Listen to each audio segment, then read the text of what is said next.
Welcome, everyone. If you just hopped on recently, I'll introduce myself again. I'm Carol Moreno with Democracy North Carolina.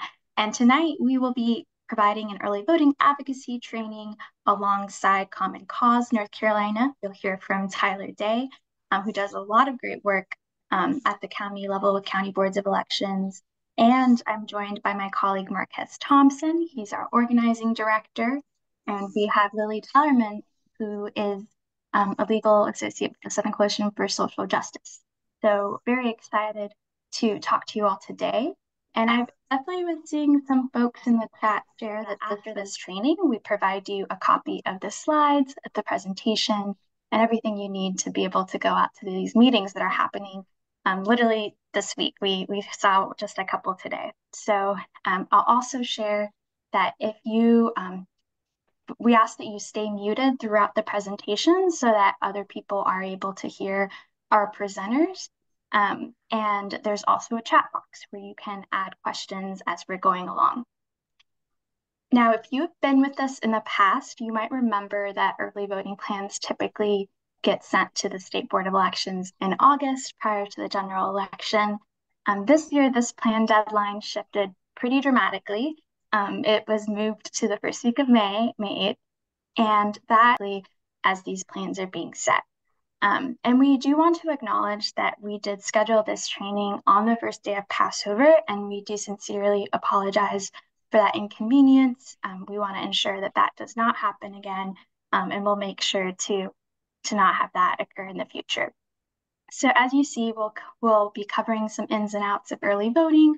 And before I move on any further, I just want to make sure that people can see the slides. So we'll just give our tech a moment to make sure to get that slide up. Thank you. All right, so we can go ahead and go. All right, so as I mentioned, we have some folks joining us. And if you have any questions as you're going along, you can put those in the chat.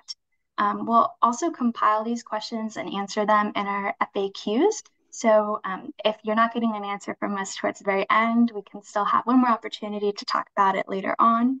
And through this training, we'll want to make sure that you understand the process for deciding early voting plans, and you understand tactics for how you can mobilize around advocating for pro-voter policies and for plans that serve all voters. We hope this training will also serve as a refresher if you've done this work before to our returning volunteers. And we have several new resources that you probably haven't seen that we'll be covering over today. For folks that are new, we hope you'll leave feeling energized to advocate for a strong early voting plan and build relationships with your local county board of election staff. So to start us off, we'll talk about why early voting. 1 in 3 women of reproductive age. I think I can hear someone. Yes, thank you so much for.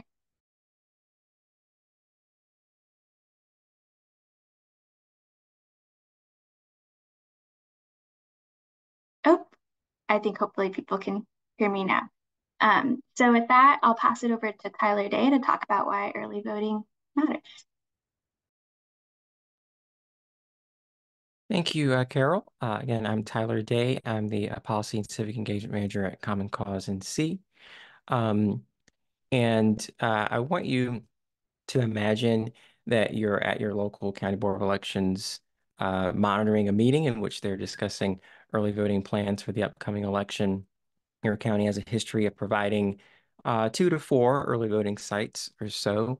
And one board member says that they are against early voting and makes a motion to have just one early voting site.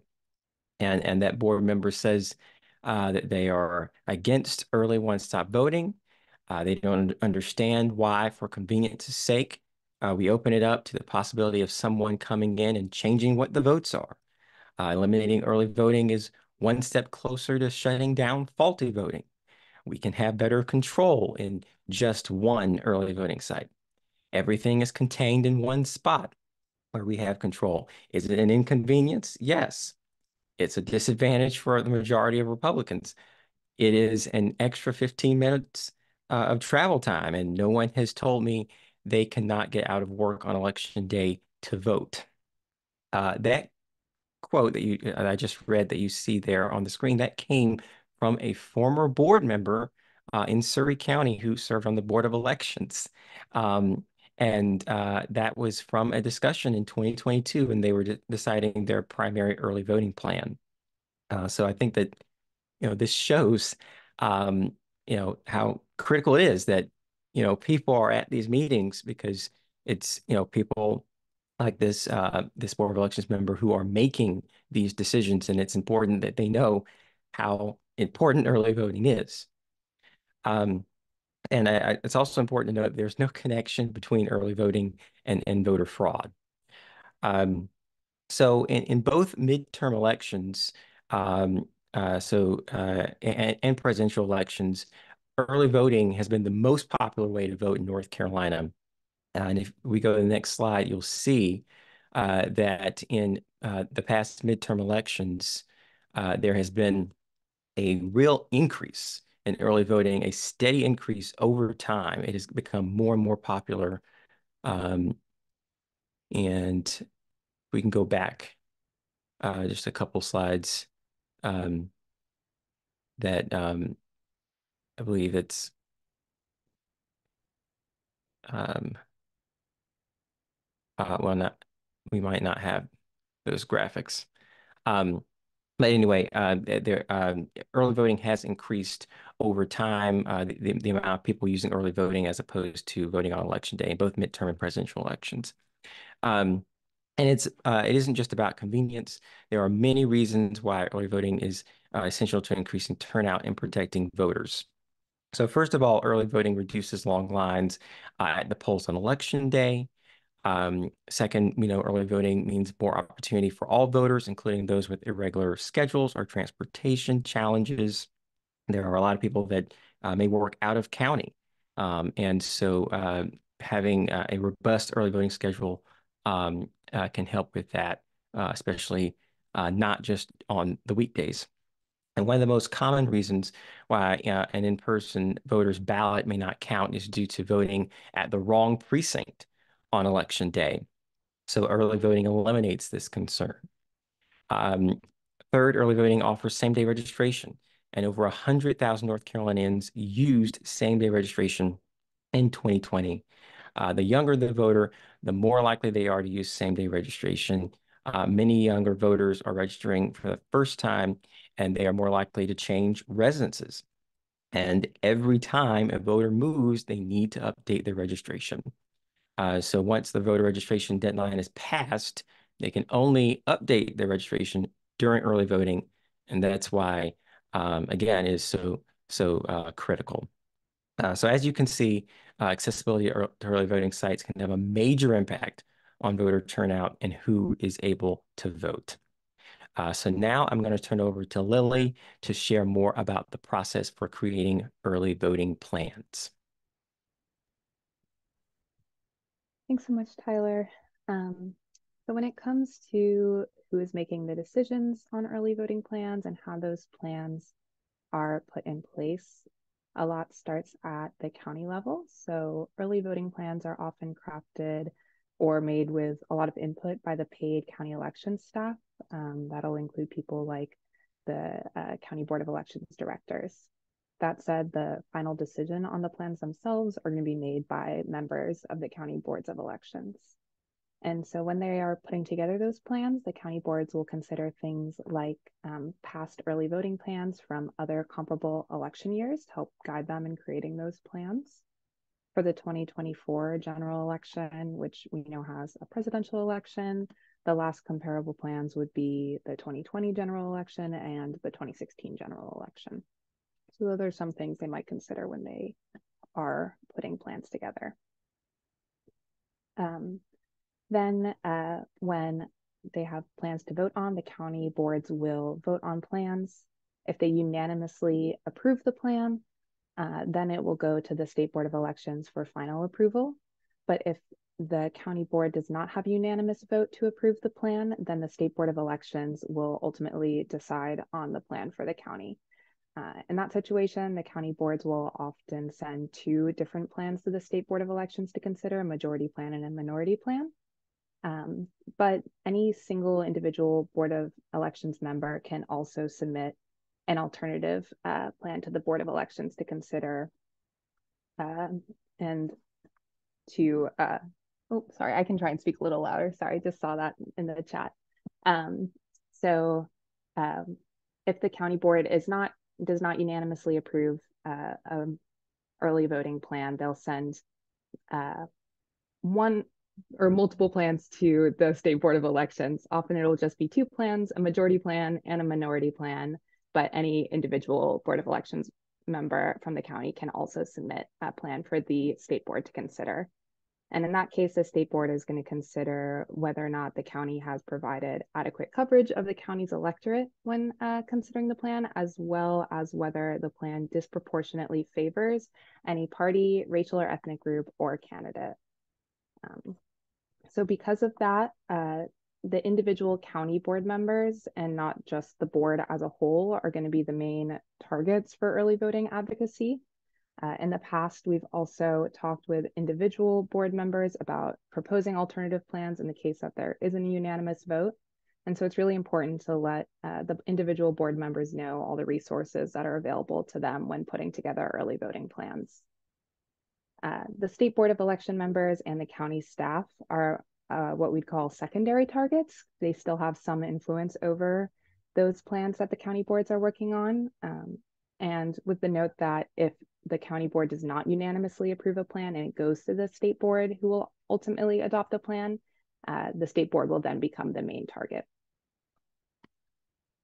And I think like Carol mentioned earlier, early voting plans are usually due sometime in August, but this year the deadline has been set to May 7th for county boards to submit their early voting plans to the State Board of Elections.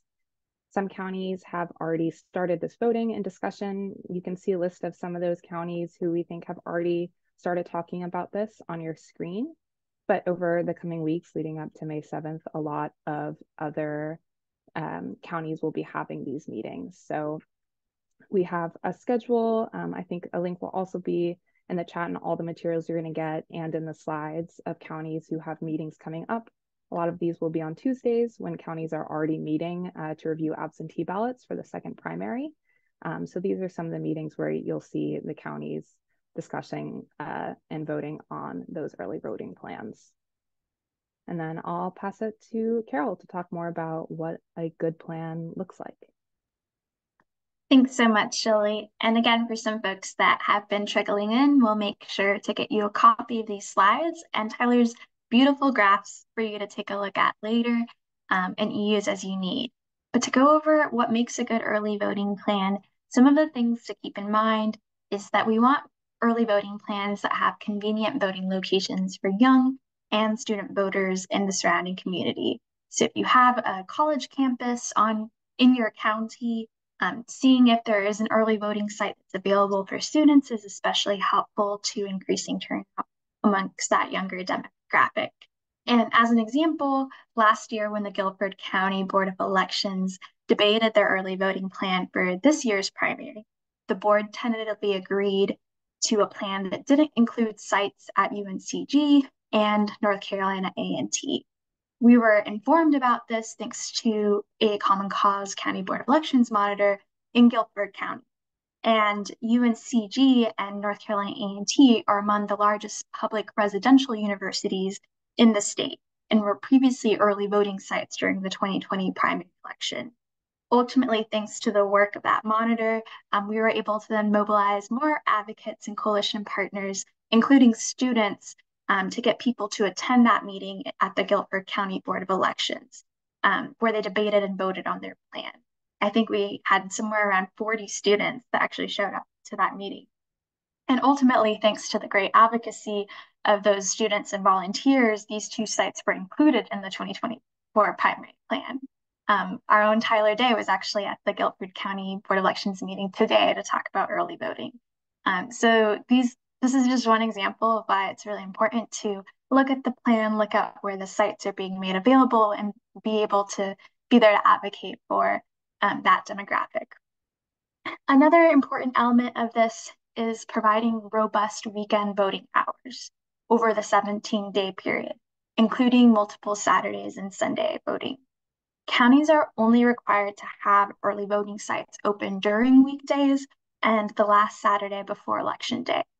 But it is important to advocate for additional Saturdays as well as Sunday voting options so voters have as many opportunities as possible to get to the polls.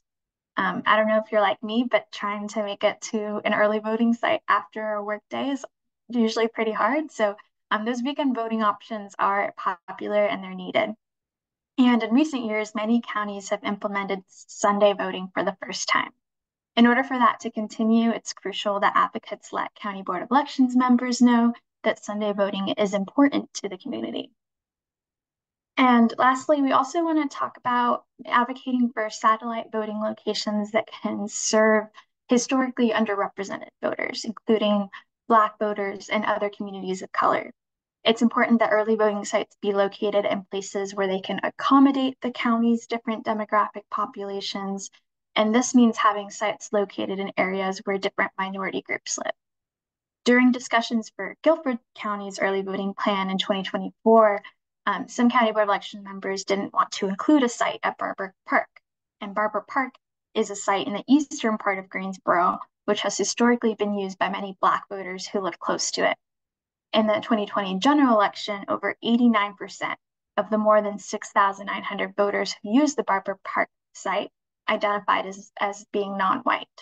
So that's why, where possible, voting centers that have those options are incredibly important, and also voting sites that are accessible with parking and have adequate curbside voting options and a space for poll workers to perform their jobs are important.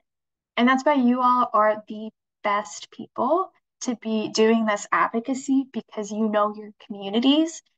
We know many people who've done this work before. They know exactly where the early voting site buildings are, and you can talk about what that experience was like to vote there. So there are important things to keep in mind. Those were some important things to keep in mind when advocating for a good early voting plan.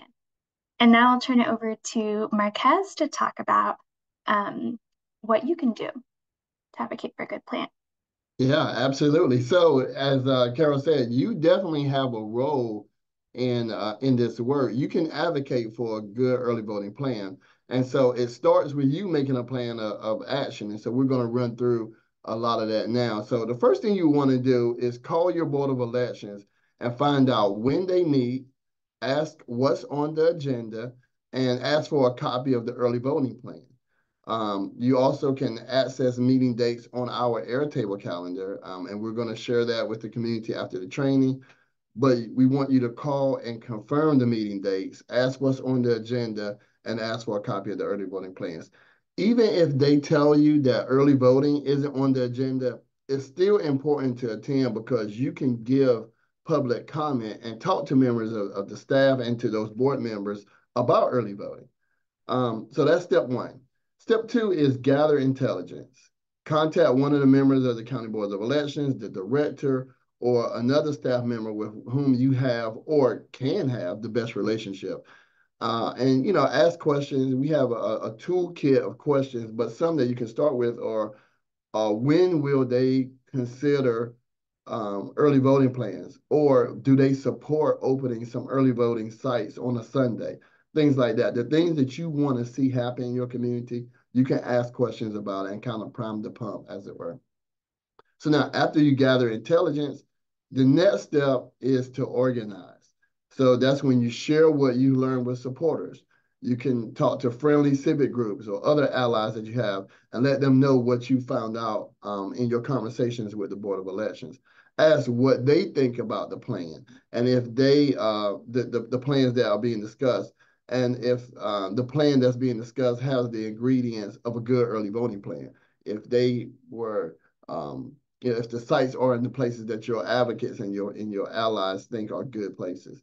So then you want to attend the Board of Election meetings and advocate for good early plans with others. You bring all those people as some of the examples that Carol gave earlier.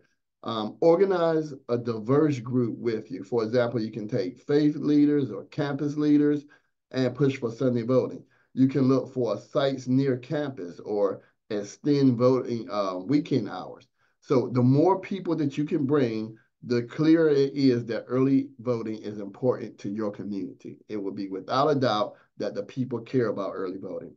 Just remember, it's important not to advocate for too many additional hours or sites unless you're confident that they will be used. Poor use can set a bad precedent, especially in a year with tight budgets. And ultimately, it'll make it harder to advocate for additional sites and hours in the future. So we want to rely on your expertise. You know your community, as Carol mentioned before. You know what the people in your community need, and we can provide research that will help you to figure out what sites and hours should be fought for and what's the best plan in your community. So we can definitely help with that. Next, you want to follow the process. Keep showing up to your County Board of Election meetings, ask the staff to include you on the emails or media list so that you know when all the meetings are happening. And by the time of the vote, you should have a sense of what will happen based on everything you've learned. If your County Board of Election goes to the state board with a non-unanimous plan, you want to follow that process too. You want to be part of every bit of it. So last but not least, report back. We have a reporting form that we will ask you to fill out after interactions with the Board of Election staff, board members, or attending your Board of Elections.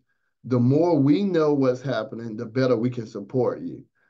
So by completing the form, we can respond faster to issues that come up. We can highlight positive stories and developments, and we can provide you with strong and relevant support.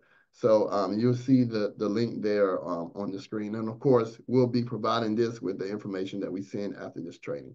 So I'll throw it back to you, Carol.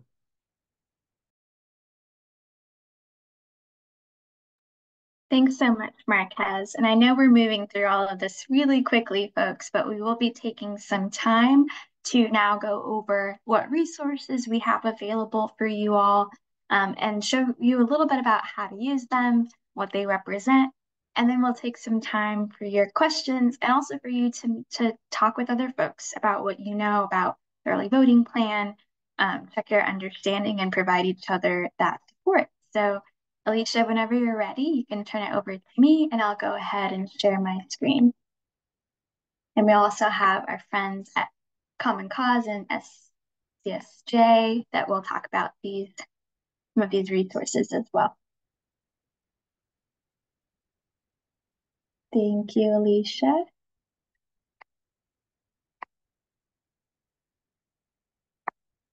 All right.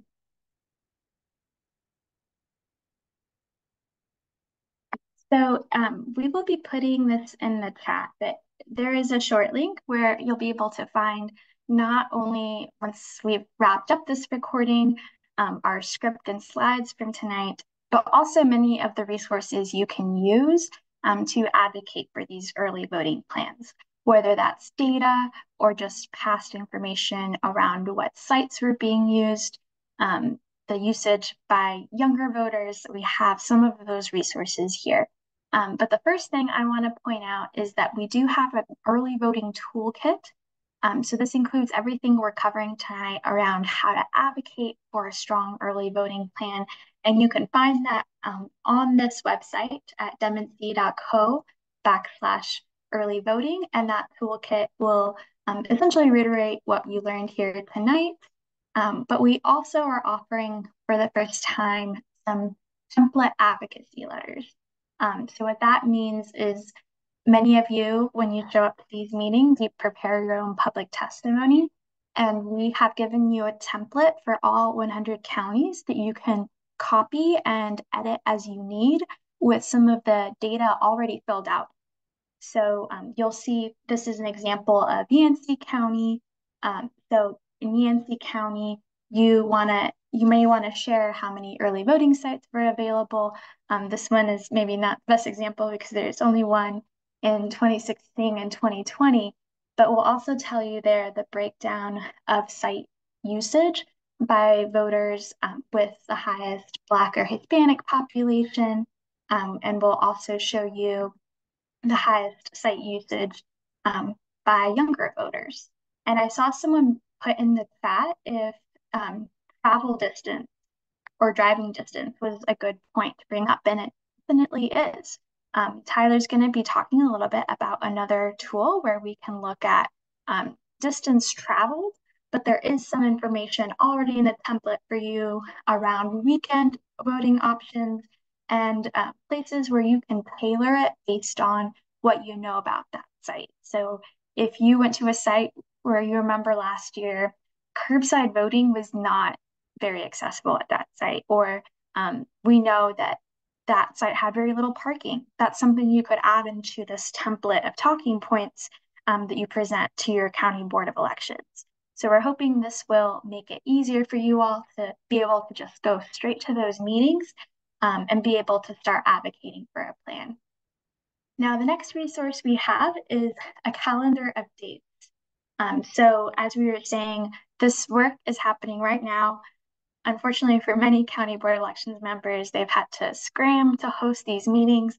So we're doing as much as we possibly can to track some of those meeting dates for you all. We aren't able to track every meeting that's happening because things move fast.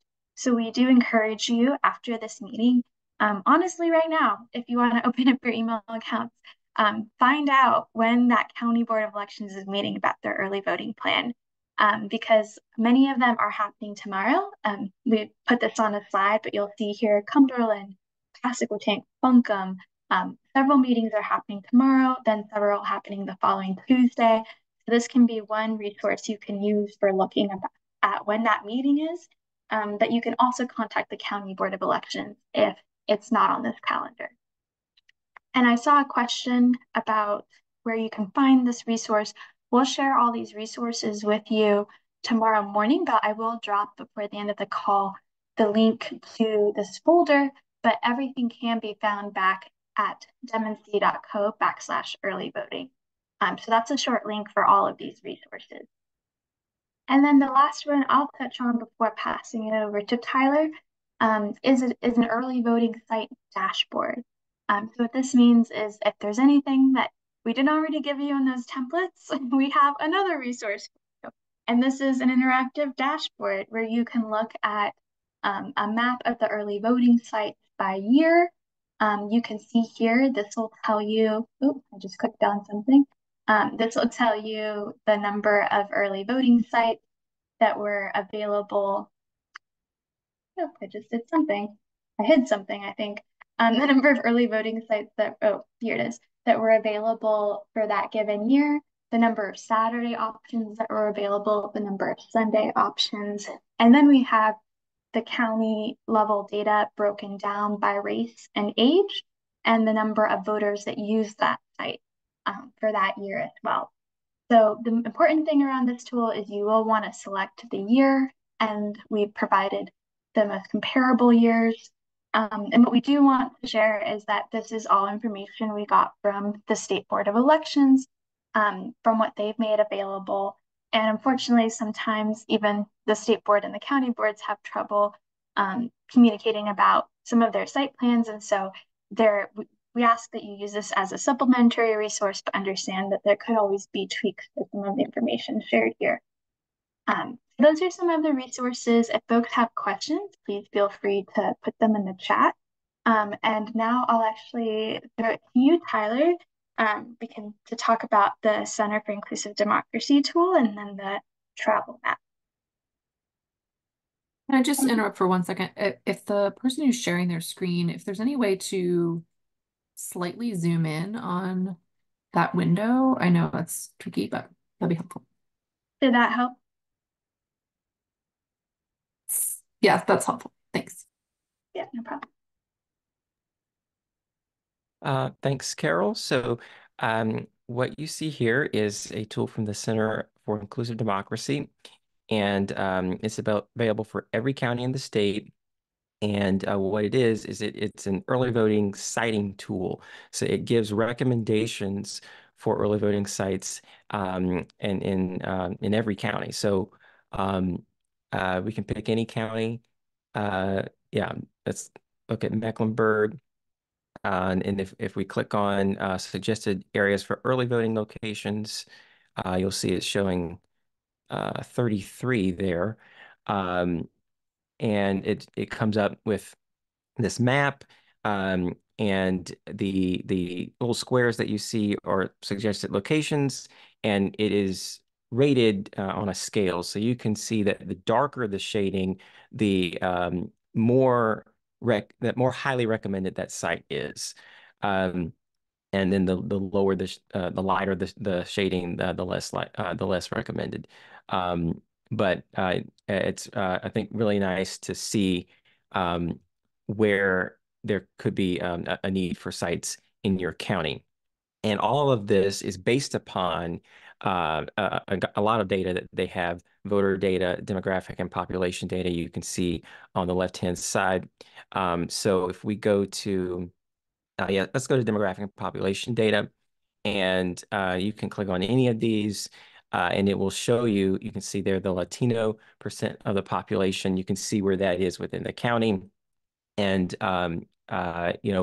see, are there areas where there aren't sites, where we want to make sure that there are sites for people of different demographics. And you can see that for all different demographics listed here.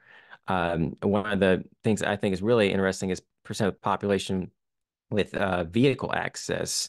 Um, and that's just showing you that there, which we know that there are a lot of people that don't have cars. And so in those communities, it's even more important to have a site. And also the population density, which is, how many people there are per square mile.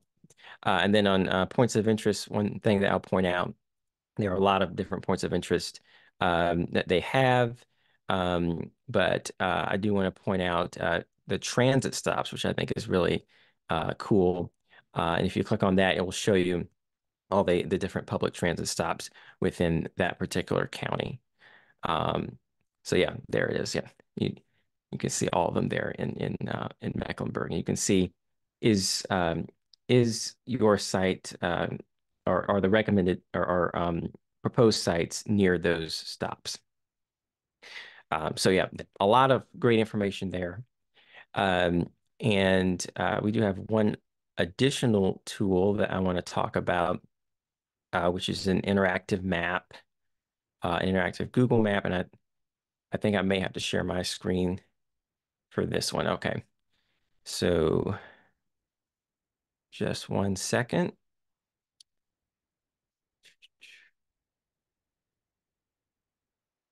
Okay, can everyone see this? Yes. Yes. Okay, good. So this is an interactive map that shows all of the early voting sites used in the last general presidential election in 2020. So you can zoom in, and you can see, I will note if it's a college or university site, it is marked by this little graduate hat. You see here, if it's a Board of Elections site, it is this big round dot, and then all the other sites are the regular blue marker you see. So one of the interesting things about this tool is that you can click on any of the sites, gives you information about the site, but there's also this little arrow, and if you click on this, it will go directly to a Google map, um, and will automatically fill in that location. You can choose where you want to get directions to that site from. So that's, I think, a really nice feature there. So you can see how far is this site from this school, or how far is it from me, and so forth, and use that to help you in advocating for different plans. Um, Also, if you click on any of the counties just in this um, section where there isn't one of the markers, then you can see a lot of demographic data about the county.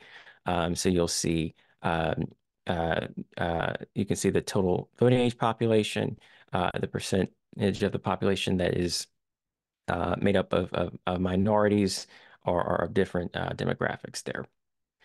So lots of great resources. And I will turn it over to Lily, who's got one more map for you.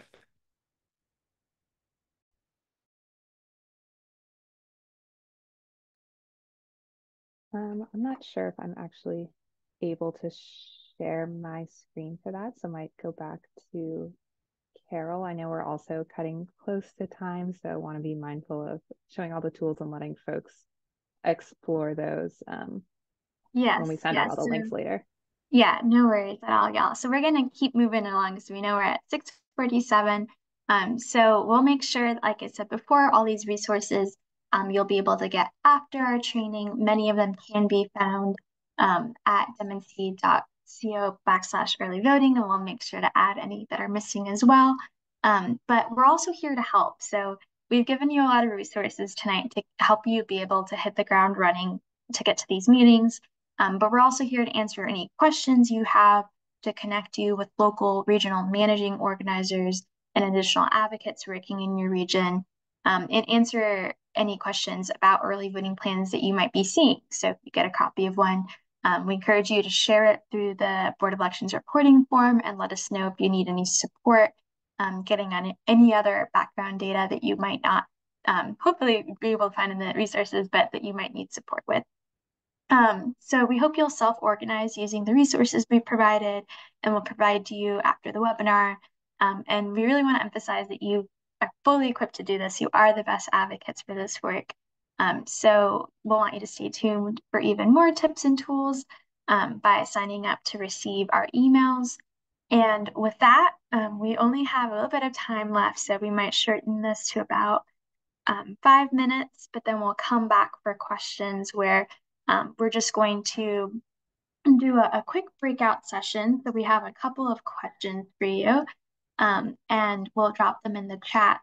But we want you to discuss what is the most helpful strategy or resource that you've learned tonight? How do you plan to use it in your advocacy? I'll make sure to drop the early voting hub for you all to be able to reference.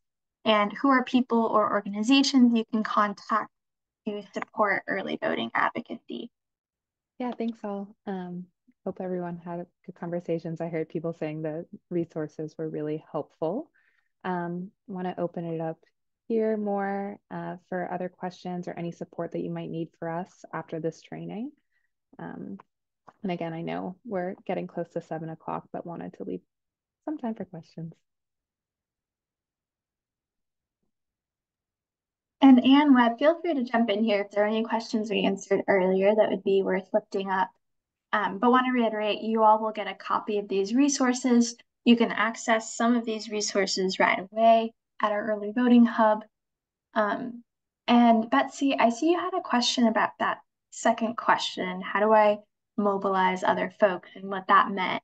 And so what the answer to that is we know that often advocacy for these early voting plans is most effective when you show up in numbers. So that question was in relation to if there are any groups in your community or other advocates you can mobilize to come out to those meetings with you and advocate for a strong early voting plan. And Anne, feel free to jump in if you're seeing any questions that we answered earlier. I also see a question asking about just the timeline for everything. This year, the state board is requiring that county boards submit early voting plans to the state board by May 7th. So there will be meetings discussing those plans in the coming weeks, and you will get a link to the calendar that Carol mentioned that will have upcoming meetings on it. And your local county board will also likely have updates on their website about any meetings.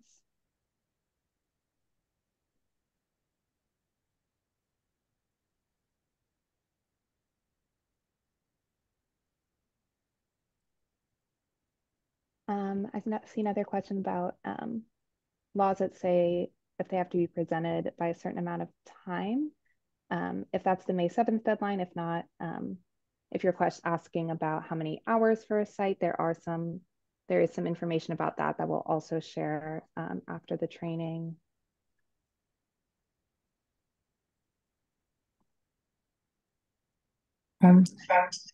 Carol, this is Kamaria. Hello.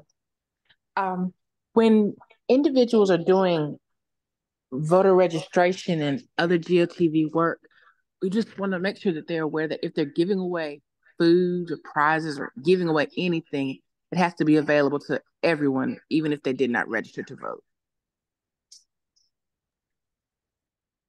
Thank you for that note early, Kamara. I think that was just to share out. But Lily, feel free to keep going with any other questions you have. Or questions you want to answer, apologies. No, it's all good. I'm seeing a lot of questions about who else in the counties are working on this. That's obviously going to be very county specific, but it's a really great point to make sure that you are working with other folks. If you know other people who are advocating in your area, and connect with them to help put together plans and put minds together. Another note that I don't know if we talked about a lot tonight, but is important to remember is using opening more early voting sites that maybe don't get use can be difficult to advocate for more sites in the future. So talking to other organizations is another great resource to think about where more early voting sites will actually be helpful. So just want to make sure we highlight that. And again, we'll keep sharing the links for all of the maps after the training. I think the link has been dropped to the general site in the chat, and you will get that all over email as well. Great. I'll also add in, because I see some folks talking, as Lily was lifting up about that timeline, and what you reminded me of is if a meeting has already passed or you won't be able to make it to a meeting, we have advocates that send emails to their Board of Election members all the time, or the Board of Elections director, doing that advocacy via written email. Some county boards of elections offer a public comment portal, so you could check for that on their website. But that's another way of doing that. And Bev, I saw your question about arguments to support some of these. That's what our early voting talking point templates are for. So that way you will have some of those arguments already drafted for you, and you can just change them to fit whatever your needs are.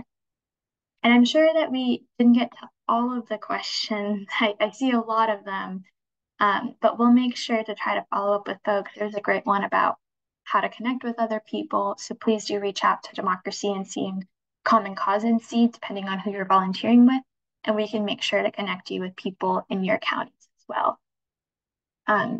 So with that, I'll move us along for the sake of time, and people hopefully keep checking out the chat, and we'll keep answering questions via there. But we also just want a moment to share other upcoming events with y'all. So other ways you can get involved outside of early voting advocacy in the next few weeks is elections funding advocacy. So we need funding to keep these early voting sites open, and county boards of elections need funding for a lot of different resources to voters. And so this is also the time to be doing that work. Several counties are reviewing their budget plans as we speak, or have already passed them, and most do get adopted by June of this year. So we're hosting another training in a couple of weeks, May 13th, having to double dip in a lot of this work. So we'll have some resources for you around that as well. That's another great way to plug in and kind of be doing this elections advocacy in different ways. And then there are several advocacy days coming up in the next few weeks as well. So if that interests you, we have several partners that are doing advocacy days that you will find in those slides, and we can provide that to you afterwards as well. So with that, just a final reminder that many of our resources can be found at demnc.co/early voting. We'll make sure to add any missing resources that are there before sending you that follow-up with a copy of the slides. And after this training, you will receive the early voting toolkit, the Airtable calendar with the upcoming meeting dates, the link to all of the talking points for your specific county and those templates, as well as many of the helpful maps that you saw tonight. And with that, I'll throw it over to you, Marquez. Just give us a final close. Okay, hi, thank you. I just want to thank everyone for attending this training. Thank you for your interest in our democracy. And after this training ends, as has been mentioned a lot of times, you'll receive an email from Mobilize. Please complete the survey. Let us know how we did. And again, you'll be getting a ton of information from us. If you have a burning question that we didn't get a chance to answer, you can always just email us. Go to democracync.org and contact us and send us an email, and we respond to all of those. I'm sorry, I should send you to this one, to elections@democracync.org, and that's going to be this team that works on that specifically. So feel free to ask them at elections@demnc.org. And again, we're kind of running out of time, so we just want to thank you again for being here, and thank you for just helping us in this important work. Thank you, everyone. With that, have a great evening, and we'll be in touch soon. Good luck to anyone that has an early voting meeting tomorrow.